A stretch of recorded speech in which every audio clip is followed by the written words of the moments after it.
Grandma wants to see you. I looked up from my laptop to find my sister Victoria standing in my doorway, her perfectly manicured nails tapping impatiently against the frame. Something about her expression made my stomach tighten, a hint of smugness that seemed out of place given our grandmother's condition. "I just saw her this morning," I said, checking the time. It was barely past noon. Dr. Mitchell said she needed rest. Victoria's lips curved into what might have been a smile, but there was nothing warm about it. "Well, she's asking for you now, unless you're too busy with your little writing projects to spend time with our dying grandmother." The jab was typical Victoria, always finding ways to diminish my work as a novelist while flaunting her own success in real estate. I closed my laptop and stood, refusing to take the bait. "I'll go now. My name is Olivia Bennett, and for the past 3 months I've been living in my grandmother Eleanor's mansion, helping care for her as pancreatic cancer slowly took her from us." Victoria visited occasionally, usually when the lawyers were around, but I was the one who sat with Grandma through sleepless nights, who held her hand during chemo, who read to her when her eyes were too tired to focus on the pages herself. The mansion's long hallways echoed with memories as I made my way to Grandma's room. Every antique, every painting, every creaking floorboard had a story. I'd grown up exploring these corridors, discovering hidden nooks and treating a whole place like my personal wonderland. Victoria had always preferred the country club, spending time with the right people, building connections she could use later. Outside Grandma's door, I paused. Voices drifted through the heavy oak, Victoria's lawyer, Mr. Whitman, and someone from the bank. My heart sank. This wasn't a social call. I knocked softly and entered to find Grandma propped up in her massive 4-poster bed, looking frailer than she had that morning. Victoria stood by the window, that same smug smile playing at her lips. 2 men in expensive suits sat in the antique chairs by the bed. "Olivia, darling," Grandma said, her voice weaker than I remembered. "Come sit with me." I moved to her side, taking her thin hand in mine. Her skin felt like paper, so delicate I was afraid it might tear. "Should I come back later?" I asked, eyeing the lawyers. No, Mr. Whitman said smoothly. "We've finished our business. Your grandmother just needs to sign a few papers." Victoria stepped forward, holding out an elegant fountain pen. Grandpa's old one, I realized with a start. "It's all ready, Grandma, just like we discussed." Something felt wrong. Grandma's hand trembled as she took the pen, and her signature was barely legible as she scratched it across the documents. Mr. Whitman gathered them quickly, tucking them into his briefcase with an efficiency that seemed almost rehearsed. "What was that about?" I asked after they'd left, trying to keep my voice casual.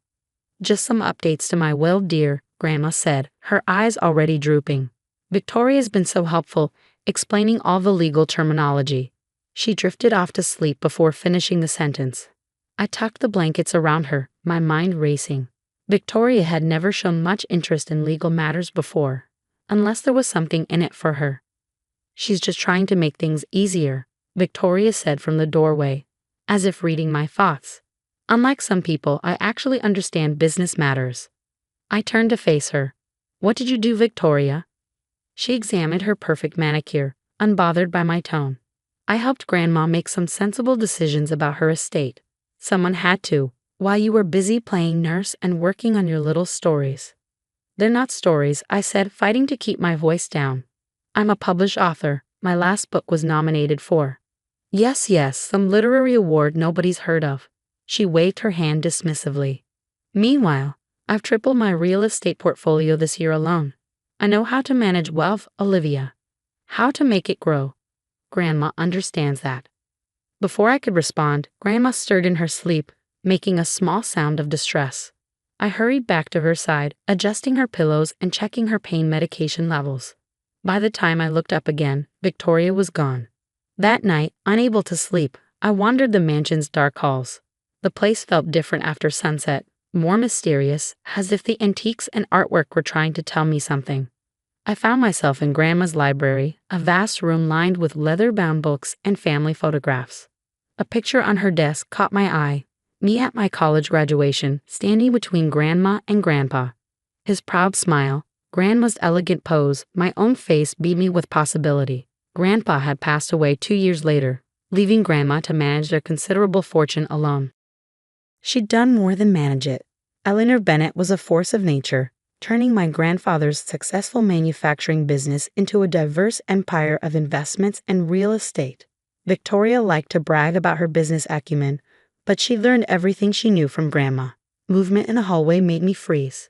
Victoria's voice drifted through the door, speaking in hushed tones on her phone. "It's done. No, she has no idea. The old woman signed everything today. Trust me, by this time next month, it'll all be mine." My blood ran cold. The smugness, the lawyers, the mysterious documents, it all made sense now.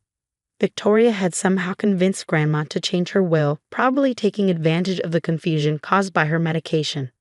I wanted to confront her immediately, to wake Grandma and demand answers, but I knew that in her weakened state, any confrontation could be dangerous for her.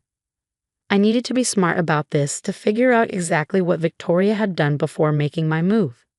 The next morning, I called the one person who might be able to help. Mark Sullivan, my best friend since college and now a junior partner at a law firm across town. "A new will?" he said when I explained my suspicions. "That's tricky, Liv. She was competent when she signed it." "She's on heavy pain medication," I argued. "Victoria must have caught her during a lucid moment, but you know how the drugs affect her judgment." Mark sighed. "Look, I can make some discreet inquiries, but unless we can prove undue influence or lack of capacity, there might not be much we can do." I spent the next few weeks gathering evidence while continuing to care for Grandma.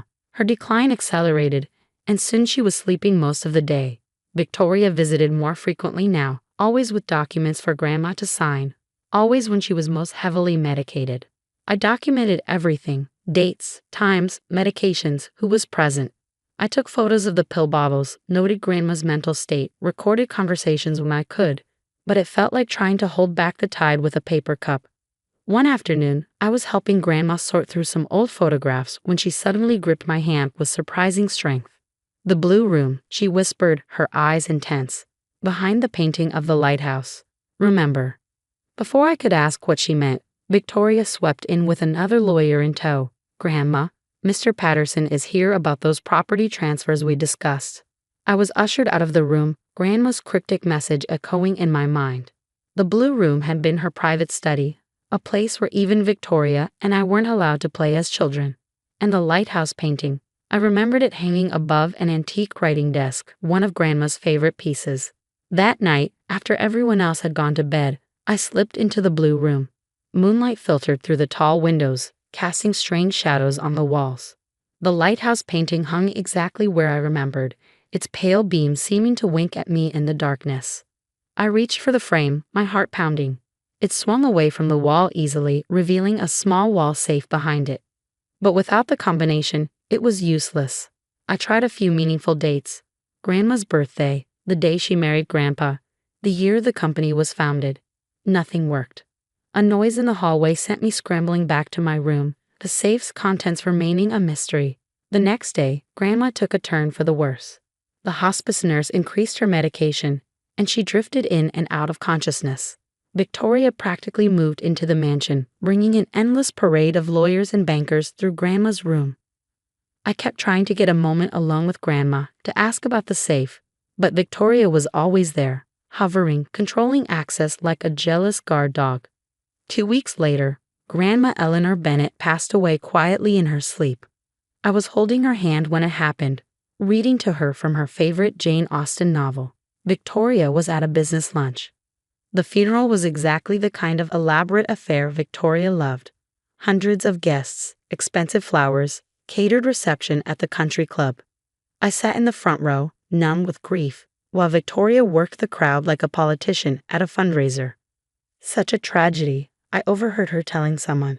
"But at least everything's been properly arranged. The estate will be in capable hands." The will reading was scheduled for the following Monday. As I drove to the lawyer's office, I couldn't shake the feeling that I was walking into a trap. Victoria's new Mercedes was already parked outside, gleaming in the morning sun like a well-polished threat. Mr. Whitman's office was all dark wood and leather, the kind of place that reeked of old money and quiet power. Victoria sat in one of the visitor chairs, wearing a black dress that probably cost more than I made in 3 months as a writer. "Shall we begin?" Mr. Whitman asked, adjusting his wire-rimmed glasses. What happened next felt like watching a car crash in slow motion. The new will, signed just weeks before Grandma's death, left everything: the mansion, the business interests, the investments, everything to Victoria. My inheritance had been reduced to a small trust fund that would pay out a modest monthly stipend. "Are you sure this is right?" I asked, my voice sounding distant to my own ears. Grandma always said she wanted to split things equally. "The previous will was revoked," Mr. Whitman said smoothly. "Your grandmother was very clear about her final wishes." Victoria stood, gathering her designer purse. "Well, I should get started. There's so much to manage." She paused by my chair, her smile sharp as a razor. "Don't worry, little sister. I'll let you keep your room in the mansion. For now, though you might want to start looking for a small apartment, something more appropriate to your means." I sat there long after they'd left, staring at the copy of the will in my hands. Everything we'd grown up believing, all of Grandma's promises about preserving the family legacy for both of us, gone with a few strokes of a pen. But as I drove back to the mansion, no longer my home, I realized with a fresh wave of pain. I remembered Grandma's last cryptic message. The blue room. The lighthouse painting. She'd been trying to tell me something. That night, I waited until Victoria retired to the master suite. She'd already moved into Grandma's room before making my way to the blue room. The lighthouse painting watched as I once again tried to crack the safe's combination. Just as I was about to give up, a memory surfaced.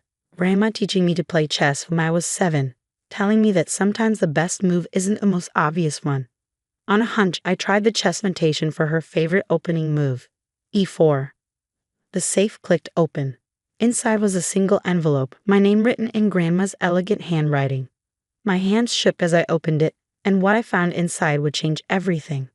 But I didn't know that yet. All I knew was that the game wasn't over, it was just beginning. My hands trembled as I unfolded the contents of Grandma's envelope. Inside I found a letter, a small brass key, and what looked like a bank statement from the Cayman Islands. "My dearest Olivia," the letter began in Grandma's familiar elegant script. "If you're reading this, then 2 things have happened. I'm no longer with you, and Victoria has shown her true colors. I've watched her manipulate and scheme her way through life, always taking the easy path, never understanding the true value of what we built. But you, my darling girl, you have your grandfather's heart and my mind, a dangerous combination." I sank into Grandma's old leather chair, my heart pounding as I continued reading. "The key enclosed opens a safety deposit box at First National Bank, box number 2247. What you find inside will help you restore balance to our family legacy. Victoria believes she knows everything about our family's wealth. But your grandfather and I were smarter than that. We never kept all our eggs in one basket." The bank statement showed a balance that made my eyes widen. Over $50 million in an offshore account completely separate from the family's known assets. "But be careful, my dear," the letter continued. "Victoria is more dangerous than you know. The night your grandfather died wasn't the peaceful passing everyone believes it to be. I've spent years gathering evidence, protecting you both while trying to understand the truth. Now that burden passes to you." I nearly dropped the letter. Was Grandma suggesting that Victoria had something to do with Grandpa's death? The implications were staggering. A noise in the hallway made me quickly return everything to the safe except the key, which I slipped into my pocket. Just in time, Victoria appeared in the doorway, wearing silk pajamas that probably cost more than my car. "What are you doing in here?" she demanded, eyes narrowing. "Just remembering," I said, forcing my voice to stay steady. This was always Grandma's favorite room. "Well, it's my house now," she said, walking in and running her hand possessively along the antique desk. "And I'm thinking of renovating. All these old things, they're so dated." I watched her examine the lighthouse painting, my heart racing. Did she know about the safe behind it? But she just wrinkled her nose and moved on. "You should start packing," she added casually. "I'm having the house redecorated next week, and your room needs to be cleared out." The will said I could stay. "The will gives me full control of the property," she cut in, her smile sharp. "And I'm exercising that control. You have until Friday." After she left, I sat in the darkness for a long time, thinking about Grandma's letter. If what she suggested was true, my sister wasn't just greedy. She was dangerous. The next morning, I called Mark. "I need your help," I said when he picked up. "What do you know about Cayman Islands banking laws?" Enough to know I should pretend you didn't ask me that, he replied. What's going on, Liv? We met at a small cafe far from the mansion, where I showed him copies I'd made of the documents from the safe. His eyes widened as he read. This is significant, he said finally. If these accounts exist, they were never included in the estate inventory. And these allegations about your grandfather's death. Can you help me access the safety deposit box? I asked. I don't want to do it alone. He nodded slowly. First thing tomorrow. But Liv, be careful. If Victoria realizes what you found. She won't, I assured him, though my stomach churned at the thought. That afternoon, as I packed my room, I found myself looking at old family photos. One in particular caught my eye. Victoria and me as children, standing with Grandpa in his study. He was showing us his collection of rare coins, something that had fascinated us both as kids. Victoria was holding one, smiling at the camera, while I examined another with a magnifying glass. The memory hit me suddenly, Grandpa teaching us about numismatics, explaining how some coins were worth millions to the right collector. His collection had been extensive, worth a fortune, but after his death. The coins, I whispered, they hadn't been listed in any of the estate inventories. At the time, everyone assumed they'd been sold years ago, but what if? The next morning, Mark met me outside First National Bank just as it opened. The process of accessing the safety deposit box was surprisingly straightforward. Grandma had already added my name to the access list. When the bank officer left us alone in the viewing room, my hands shook as I inserted the key. Inside the box was another envelope, a USB drive, and a small leather-bound notebook. Your grandfather's journal, I breathed, recognizing his handwriting. The envelope contained detailed records of transactions, offshore account numbers, and most importantly, a complete inventory of Grandpa's coin collection, which, according to the documents, had been secretly moved to a private vault in Switzerland just days before his death. Look at this, Mark said, pointing to one of the transaction records. A wire transfer from Victoria's personal account to an unlisted number in the Cayman Islands, dated the day before your grandfather died. But she was just starting out then, I said, frowning. She wouldn't have had this kind of money. Unless she was working with someone else, Mark suggested. Someone who stood to gain from your grandfather's death. The USB drive contained video files, security footage from the mansion's old camera system. With trembling fingers, I plugged it into my laptop. The footage was grainy but clear enough. It showed Victoria in Grandpa's study late at night, arguing with a man I didn't recognize. The timestamp showed it was the night before Grandpa died. You promised me control, Victoria was saying. Once he's gone, I get everything. The man's response was inaudible, but his body language was threatening. Victoria looked scared but determined. The next clip showed Grandpa in his study the following evening, drinking from his usual whiskey glass. Hours later, the cameras caught Victoria and the same man removing something from the study. Grandpa's briefcase, the one he always kept his most important documents in. This is evidence of conspiracy, Mark whispered. But to prove murder, we'd need more. I opened Grandpa's journal, flipping to the last entries. His normally neat handwriting was shaky, urgent. V meeting with Emma again. Can't trust. Changed my will today. Eleanor knows something's wrong. Coins moved. Safe in Zurich. Account numbers in. The rest was illegible, but it was enough. Grandpa had known something was wrong. He tried to protect the family's assets, working with Grandma to move things offshore before it was too late. We need to move carefully, Mark advised. Victoria has legal control of the estate right now. One wrong move, and she could liquidate everything before we can stop her. Just then, my phone buzzed. A text from Victoria. Moving company arrives tomorrow at 9. Anything left in your room gets thrown out. I looked at Mark, my mind racing. How quickly can you file an injunction? Give me an hour with these documents, he said, already pulling out his phone. And Liv, don't go back to the mansion alone. But I had to go back. There was something else in the blue room safe, something I'd glimpsed but hadn't had time to grab. A small red notebook that could only be Grandma's private diary. I'll be careful, I promised, gathering the documents. Just get that injunction. As I drove back to the mansion, storm clouds gathered overhead. Thunder rumbled in the distance, a warning of things to come. Victoria's Mercedes was in the driveway, along with an unfamiliar black SUV. I let myself in quietly, making my way to the blue room.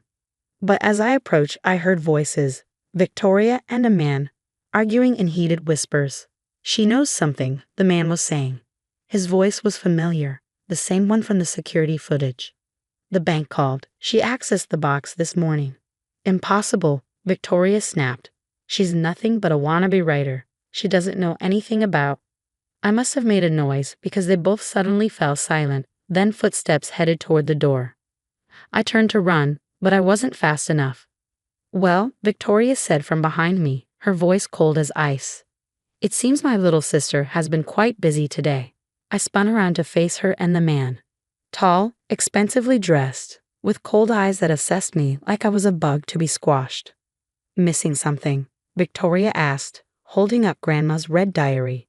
Maybe this? The man took a step forward, and I realized I was trapped between them and the stairs. We need to talk, little sister, Victoria said, her smile sharp as broken glass. About family secrets and why some of them should stay buried. Lightning flashed outside, illuminating the scene like a macabre photograph. In that instant, I saw something in Victoria's eyes I'd never seen before. Not just greed or anger, but genuine darkness. And I knew that everything was about to change. Thunder cracked overhead as I faced my sister and her mysterious companion in the mansion's dark hallway. Victoria held Grandma's diary like a weapon, her manicured nails digging into its worn red cover. Marcus, why don't you make sure we're not interrupted? Victoria said, her eyes never leaving my face. The man, Marcus, moved to block the stairs, effectively cutting off my escape route. Now then, Victoria continued, stepping closer. Let's discuss what you found in that safety deposit box. My mind raced. Mark would be filing the injunction soon, but legal protection wouldn't help if I didn't make it out of here. I needed to play this carefully. Just some old photos, I said, forcing my voice to stay steady. Memories of better times. Before you started conspiring to kill our grandfather. The words hung in the air like smoke. Victoria's perfectly composed expression cracked for just a moment, surprise, then fear, then something darker flashing across her face. You always did have an overactive imagination, she said, but her voice wavered slightly. All those silly stories you write. Is that what this is? Another one of your fantasies? The security footage isn't a fantasy, I shot back. Neither are the bank records showing your payment to Marcus the night before Grandpa died. Marcus took a step forward, but Victoria held up her hand to stop him. You have no idea what you're talking about, she said. What happened to Grandpa was unfortunate, but natural. Everyone knows that. Grandma knew better. I nodded toward the diary in her hands. That's why she kept records, isn't it? Why she spent years gathering evidence. She was protecting me while building a case against you. Victoria's laugh was sharp and brittle. Protecting you? Poor, naive Olivia. Grandma was protecting her money just like everyone else in this family. Why do you think she changed her will at the end? Because you manipulated her while she was dying. I helped her see reason, Victoria snapped. This family's wealth needs someone strong to manage it, someone who understands business, not some dreamer who spends her time making up stories. Is that what you told Grandpa too? I asked quietly, before even Marcus poisoned his whiskey. The slap came so fast I didn't see it coming. My cheek stung as Victoria grabbed my arm, her fingers digging in painfully. You need to be very careful about what accusations you make, she hissed. Just then, both our phones buzzed simultaneously. Victoria kept her grip on my arm as she checked her screen.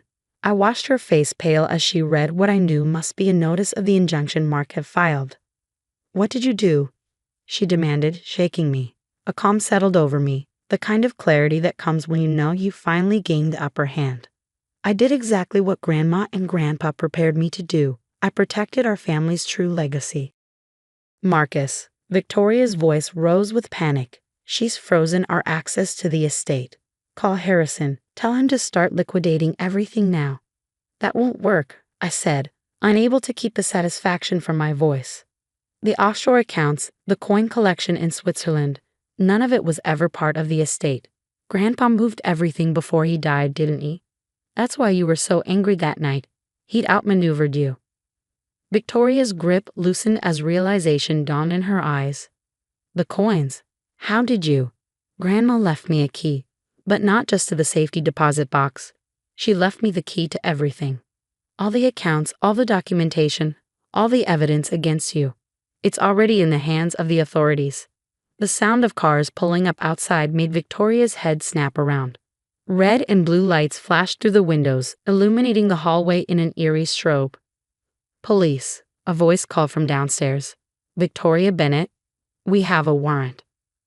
Marcus bolted toward the back stairs, but Victoria remained frozen, staring at me with a mixture of hatred and disbelief. You're bluffing, she whispered. You couldn't possibly have. I pulled out my phone and played the security footage, not the grainy version from the USB drive, but a crystal clear copy showing Victoria and Marcus in Grandpa's study, discussing payment details and poison dosages. Grandma upgraded the security system after Grandpa died, I explained. Installed hidden cameras everywhere. She knew you'd try again eventually. Victoria lunged for my phone, but I was ready this time.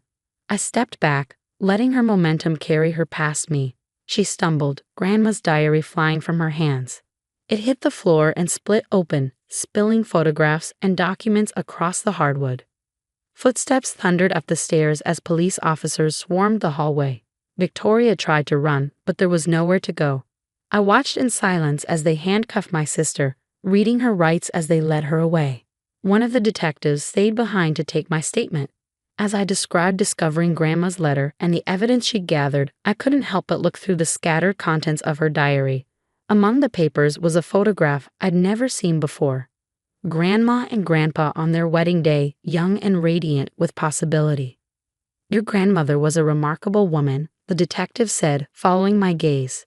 She contacted us months ago, sharing her suspicions, but she needed time to gather concrete evidence. That's why she played along with Victoria's manipulation, I realized. She was protecting me while building an airtight case. Hours later, after the police had finished processing the scene, I sat alone in the blue room. The lighthouse painting still hung on the wall, now hiding an empty safe, but its secrets had served their purpose. My phone buzzed, a message from Mark. Just heard from the Swiss bank. The coin collection is intact. Estimated value, $75 million. Call me when you can. I leaned back in Grandma's chair, emotion washing over me in waves. Victoria and Marcus were in custody, along with several co-conspirators including Mr. Whitman, who had helped orchestrate the fake will changes. The family's true assets were secure, and more importantly, Grandpa would finally have justice. A soft knock at the door made me look up. Anna, our housekeeper of 20 years, stood there with tears in her eyes. Miss Olivia, she said, I should have told you sooner. The night your grandfather died, I saw. I stood and took her hands in mine. It's okay, Anna. We know everything now. She nodded, squeezing my hands. Your grandmother was so proud of you. She knew you'd be the one to make things right.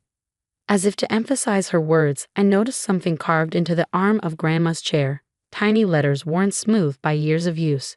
Truth prevails. Over the next few weeks, the full story emerged. Victoria had partnered with Marcus, a corrupt investment banker, to gain control of the family fortune.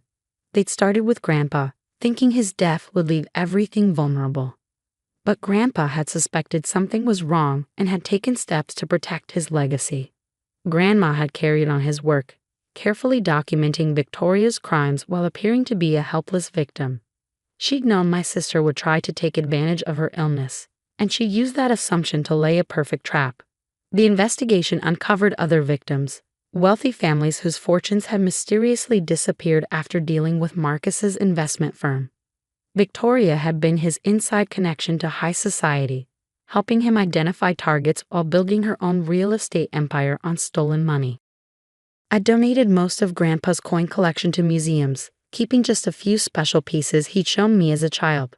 The offshore accounts were restructured into a charitable foundation, funding arts education and literacy programs, causes that would have made Grandma smile. The mansion felt different now, lighter somehow. I kept most of the antiques but opened up the dark rooms, letting in sun and fresh air. The blue room became my writing study, the lighthouse painting still keeping watch over its empty safe. One evening, about 6 months after Victoria's arrest, I found myself looking through old family albums. There was a picture of all of us, Grandma, Grandpa, Victoria, and me, taken at my high school graduation. Everyone was smiling, looking like the perfect family. Appearances can be deceiving, Grandma had always said. But the truth has a way of coming out. She'd left me more than just money and evidence. She'd left me a lesson about patience, about justice, about the power of playing the long game. Victoria had always thought strength meant taking what you wanted. She never understood that true strength lies in protecting what matters. The next morning, I visited Victoria in prison. She looked smaller somehow, her designer clothes replaced by a drab uniform, her perfect makeup gone. "Why are you here?" she asked, her voice hoarse. I placed Grandma's diary on a table between us. "Because you should know who she really was, who they both were."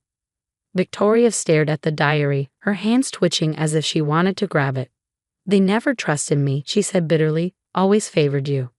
"They trusted both of us," I corrected. "You're the one who betrayed that trust." I left her there with the diary, knowing she'd finally understand the full scope of her failure. Not just the loss of money or freedom, but the loss of something far more valuable, the legacy of two people who had built something worth protecting. Back at the mansion, I walked through rooms filled with memories, the antiques that had witnessed our family's rise and fall, the photographs that told stories both true and false, the quiet corners where a little girl once played while her grandmother watched, planning, preparing, protecting. In the blue room, I sat at my desk and began to write. Not a novel this time, but a different kind of story.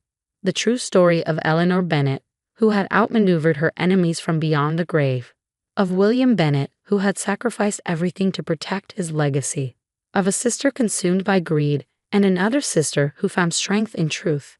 Outside, the sun set behind the lighthouse painting, its beam seeming to wink at me one last time. I touched Mong's sapphire pendant, a piece of the inheritance that really mattered, and smiled. Sometimes the best revenge isn't revenge at all. Sometimes it's simply letting the truth come to light, one carefully planned revelation at a time. I am Olivia Bennett, guardian of my family's true legacy. Not the money or the mansion or the rare coins, but the wisdom to know that wealth isn't measured in dollars. It's measured in the choices we make, the truths we protect, and the stories we leave behind. And my story was just beginning.